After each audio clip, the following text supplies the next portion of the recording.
So hello' viewers, welcome back to our channel. আশা কৰোঁ আপোনালোকে সবাই ভালে আছে।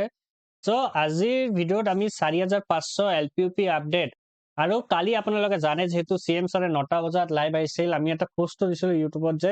যে CM ছাৰে 9টা বজাত লাইভত আহিব। এই লাইভৰ ওপৰত ভিত্তি কৰি যিবিলাক কথা আমাৰ মাজলৈ আহিছে বা 4500 ৰিলেটেড যিবিলাক কথাবিলাক আহিছে বা এই কি হৈছে 4500 LPP যেটো ৰিক্ৰুটমেন্ট লৈ ষ্টুডেন্টসকলে কিয় টেনচনত ভুগি আছে,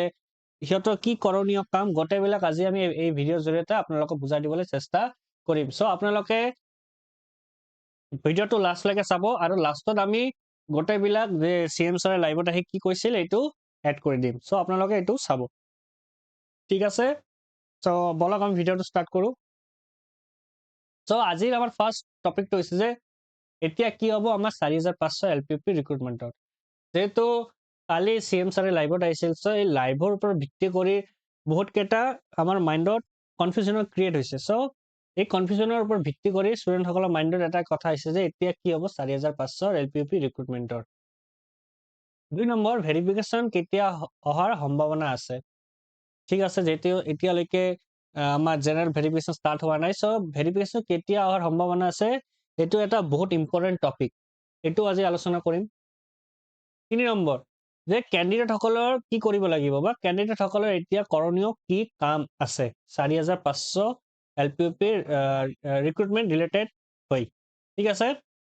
সো আজি আমাৰ ফাৰ্ষ্ট পইণ্টটো কি আছে, এতিয়া কি হ'ব 4500 LPUP ৰিক্ৰুটমেন্ট কি হ'ব। যেহেতু আপোনালোকে ইতিমধ্যে জানে CM ছাৰে কালি লাইভত আহিছিল, সো লাইভত আহি বহুত কেইটা আঁচনিৰ কথা ক'লে, ঠিক আছে। আৰু তাৰ ওপৰত যে আমাৰ 10 ফেব্ৰুৱাৰী যিবিলাক ৰিক্ৰুটমেন্ট হ'ব গোটেইবিলাক কথা ক'লে, যেনে SSA, PWD, ইঞ্জিনিয়াৰিং কিবা কিবা পোষ্ট আছিল। তো এই গোটেইবিলাক ৰিক্ৰুটমেন্টৰ কথা ক'লে যে 10 ফেব্ৰুৱাৰীত দিয়া হ'ব, সকলো গোটেইবিলাক বস্তু দিয়া হ'ব। তো মই ভাবি আছো যে CM ছাৰে গোটেইবিলাক বস্তুৰ কথা জানে। সো আপুনি অলপ মই ৰিকুৱেষ্ট কৰিব বিচাৰো যে আপুনি যদি 4500 কথাটো কৈ দিলহেঁতেন, ষ্টুডেন্টসকলৰ মাইণ্ডত যে ডিপ্ৰেছনত ভুগি আছে বা টেনচন আহি আছে গোটেইবিলাক ইজিলি দূৰ হৈ গ'লেহেঁতেন। কিন্তু তথাপিও CM ছাৰে 4500 কথা নকলে বা এতিয়ালৈকে ভেৰিফিকেশ্যন অহা নাই, এইটো লৈ ষ্টুডেন্টৰ মাইণ্ডত কনফিউজনৰ ক্ৰিয়েট হৈছে, ঠিক আছে। যদি আপুনি অলপ কিবা 4500 এটা হিণ্ট দিলেহেঁতেন তেতিয়াহ'লে ষ্টুডেন্টসকলৰ মাইণ্ডত ইমান কনফিউজন নাথাকিলেহেঁতেন, হা, ঠিক আছে। সো এতিয়ালৈ বহুতে মানে আমাক কুৱেশ্যন কৰিছে, ছাৰ 4500 LPUP ৰিক্ৰুটমেন্টটো ফেব্ৰুৱাৰী মাহত হ'বনে নাই। তো আমি পজিটিভ থাকিব লাগে, নেগেটিভ হৈ এনেও লাভ নাই। তো মই ক'ব বিচাৰো যে যেহেতু সকলো গোটেইবিলাক বস্তুৰ কথা কৈছে আৰু 4500টো এটা কি আছে ভেৰিফিকেশ্যন জোনতেই আছে, সো মই ক'ব বিচাৰো যে 10 ফেব্ৰুৱাৰী মোৰ হিচাপত হ'ব লাগে, ঠিক আছে। আপোনালোকে ক্লিয়াৰ হ'লে পজিটিভ থাকিব লাগে, বস্তুবিলাক নেগেটিভ হ'ব নালাগে। 2 নম্বৰ, ভেৰিফিকেশ্যন কেতিয়া অহাৰ সম্ভাৱনা আছে, যে আমাৰ ভেৰিফিকেশ্যন কেতিয়া সম্ভাৱনা আছে। সো মই ভাবি আছো আজি বা মানডেৰ ভিতৰত আপোনালোকৰ ভেৰিফিকেশ্যনৰ কিবা এটা নটিচ আহিব। কিন্তু যদি ভেৰিফিকেশ্যন মানডেলৈকে নাহে তেতিয়াহ'লে আমাৰ 3 নম্বৰ পইণ্টটো বহুত ইম্পৰ্টেণ্ট হৈ যাব, যে এই 2 নম্বৰ পইণ্টৰ ওপৰত ভিত্তি কৰি আমাৰ 3 নম্বৰ পইণ্টটো ইম্পৰ্টেণ্ট হৈ যাব। কিয়নো যদি ভেৰিফিকেশ্যন আজি ছানডে বা মানডেৰ ভিতৰত নাহে তেতিয়াহ'লে বা কিবা এটা নটিচ নাহে 3 দিনৰ ভিতৰত, তেতিয়াহ'লে আপোনালোকে কেণ্ডিডেট বিলাকে কি কৰিব লাগিব, আপোনালোকক প্ৰেছমিট দিয়ক, ফটাফট এটা প্ৰেছমিট দিব লাগিব বা CM ছাৰৰ বা আমাৰ এডুকেশ্যন মিনিষ্টাৰ ছাৰৰ টুইটাৰ বা ফেচবুক পেজত গৈ 4500 কথাবিলাক পুৰা বিস্তাৰিতভাৱে ক'ব লাগে। মোৰ কালি লাইভত আহি অলপ বেয়া লাগিল যে ক'বলৈ গ'লে প্ৰায় ইমান মানুহ দেখিছে লাইভটো, তথাপিও মই খালি 4500 কথা 100টা বা 200টা ষ্টুডেণ্টেই দেখিছো যে 4500 কথা কৈ আছে। তো চবে খালি আঁচনিৰ পিছফালে ভাগি আছে। মই এইটোৱে ভাবি আছো যে চবে কৈ আছে আমাৰ আঁচনি এইটো দিব লাগে, এইটো দিব লাগে, এইটো দিব লাগে, বা পলিটিকেল কথাবিলাক কৈ আছে, কিন্তু যে 4500 কথাটো মানে প্ৰায় 100 ক'বলৈ নাই, 50 মান 60 মান 70 মান মানুহে মই খালি দেখিছো যে 4500 কথা কৈ আছে। তো আপুনি যদি কিবা নকৰে বা ক্যান্ডিডেট বিলাকে যদি কিবা নকৰে তেতিয়াহ'লে গভৰ্ণমেণ্ট এটা এনে লেহেমীয়া হৈ যাব না বস্তুটো আৰু যদি লেহেমীয়া হৈ যায় মই এইটো নেগেটিভ ক'বলৈ নাযাওঁ তথাপিও যদি হৈ যায় মানে যদি লেট হৈ যায় তেতিয়াহ'লে আপোনালোকে ভাবি লওক যে 4500 যে ৰিক্ৰুটমেণ্ট ছেপ্টেম্বৰ বা অক্টোবৰ যাই পাব ইয়াৰ মই ক'ব এইটো বহুত এটা বেয়া হৈ যাব যেহেতু ছেপ্টেম্বৰ বা অক্টোবৰত গ'লে বস্তুটো বেয়া হৈ যাব বেয়া আমাৰ কাৰণে নহয় খালি অনলি ফৰ 4500 কাৰণে নহয় এইটো আপোনালোকে ভাবিব পাৰে যে 4500 কাৰণে খালি বেয়া হ'ব নহয় যেটো নিউ এডভাৰটাইজমেন্ট যেটো আছে যদি নিউ এডভাৰটাইজমেন্ট ক্ষেত্ৰতো এইটো প্ৰভাৱ পেলাব যেহেতু 4500 কাম মানে শেষ হোৱা নাই তো নিউ এডভাৰটাইজমেন্ট কেনেকৈ দিব না এইটো তো ইজিলি কথা হয়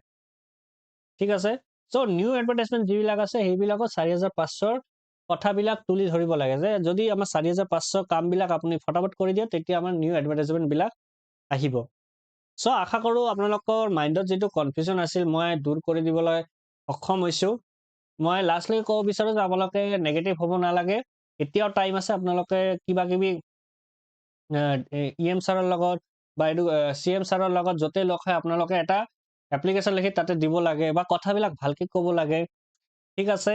বা DW ভিজিট কৰিব পাৰে সো এই কৰণীয় কামবিলাক আপোনালোকে ইতিমধ্যে যদি আজি সানডে আৰু মানডেৰ ভিতৰত নাহে তেতিয়াহ'লে আপোনালোকে এই কৰণীয় কামবিলাক নিজৰ হাতত ল'ব লাগিব যেহেতু আপোনালোকে এজন টিচাৰ হ'বলৈ যাই আছে তেতিয়াহ'লে বেলেগৰ ওপৰত নহয় নিজেও অলপ কিবা কাম কৰিব লাগে তেতিয়াহ'লে কামবিলাক মানে দ্ৰুতগতিত হ'ব যেহেতু এতিয়ালৈকে টাইম আছে ফেব্ৰুৱাৰী মাহটো যদি কোড অফ কণ্ডাক্ট মই ভাবি আছো 25 to 27 ৰ ভিতৰত লাগিব ইমান দিন টাইম আছে ফেব্ৰুৱাৰীলৈকে হা ইয়াৰ আগতে যদি ৰিক্ৰুটমেন্টটো দি দিয়ে তেতিয়াহ'লে মানে গোটেইবিলাক কামটো মই ভাবো যে ভালকে হৈ যাব আৰু গভৰ্ণমেণ্টে পাৰে যেনেকৈ ভিটিচিত ভেৰিফিকেশ্যন হোৱাৰ পিছতে প্ৰায় 8 দিনৰ ভিতৰত ৰিজাল্ট দি দিয়ে সো আমাৰ ইয়াতে যেহেতু মানুহও বেছি আছে DW সো সিহঁতে কামবিলাক কৰিব পাৰে ইজিলি খালি ইহঁতৰ ওপৰৰ পৰা কিবা পাৰমিশন পালে গোটেইবিলাক কাম ইজিলি সিহঁতে কৰিব মই ভাবি আছো যে সো আপোনালোকে এতিয়ালৈকে নেগেটিভত থাকি লাভ নাই আপোনালোকে পজিটিভ হৈ কামবিলাক কৰিব লাগিব সো আজিৰ কাৰণে ইমানে লাষ্ট লৈকে আপোনালোকে যদি মোৰ ভিডিঅ'টো ভাল লাগে আপোনালোকে মোৰ চেনেলটো লাইক কৰিব শ্বেয়াৰ কৰিব আৰু সাবস্ক্ৰাইব কৰিব আৰু যদি কিবা কনফিউজন থাকে আপোনালোকে কমেন্ট বক্সত লিখি দিব মই এইটোৰ ওপৰত ৰিপ্লাই দিবলৈ চেষ্টা কৰিম সো আজিৰ কাৰণে ইমানেই থ্যাংক ইউ শ্ৰদ্ধাৰ ৰাইজ আৰু এটা মোক প্ৰশ্ন সুধি থকা হৈছে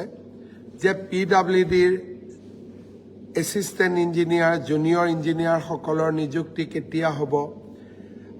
সৰ্বশিক্ষা অভিযানৰ শিক্ষকসকলৰ স্পেচিয়েল ৰিক্ৰুটমেণ্ট ড্ৰাইভৰ নিযুক্তি কেতিয়া পাম কৃষি বিভাগৰ